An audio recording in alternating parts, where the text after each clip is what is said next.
The UK's plan to put a 50% tax on bank bonuses will give banks a proverbial Sophie's choice. Do you punish the shareholders or do you punish employees? Joining us now over the telephone with his insights into the matter, Dartmouth professor David Blanchflower. Danny, as he's known, is a former member of the Bank of England's Monetary Policy Committee. Danny, did Alistair Darling make the right choice? Why punish shareholders? Why not punish the bankers by taxing them? Well, I think this is a practical way of doing things. It's very populist. The idea, in some sense, is that windfall support that the banking system has been given is actually going to be matched by a windfall tax.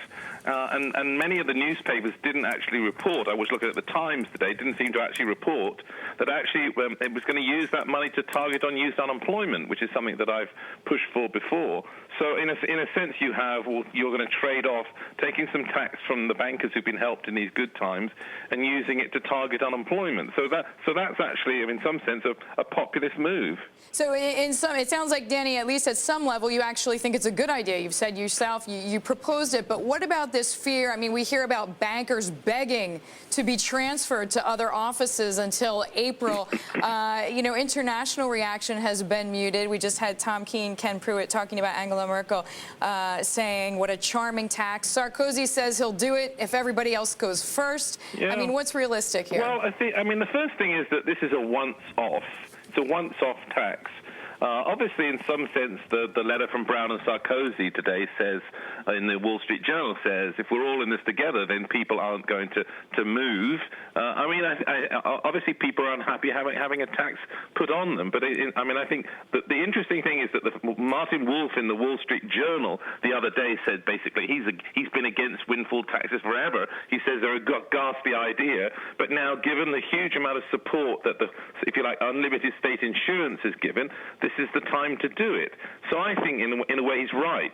These are very special times.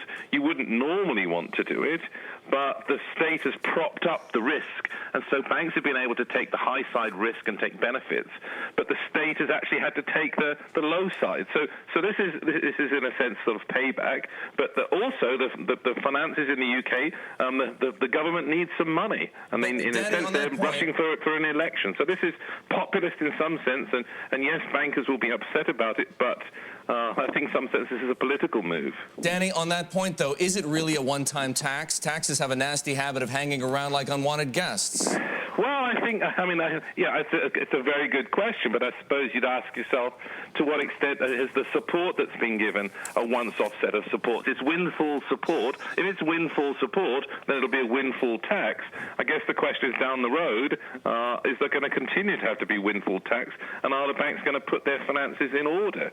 I think that's really the question. It was interesting to hear Willem Boyter being very upset about the scale of the tax, just as he's about to become a banker. Thought that was interesting. Danny. My old colleague, Willem Boyter.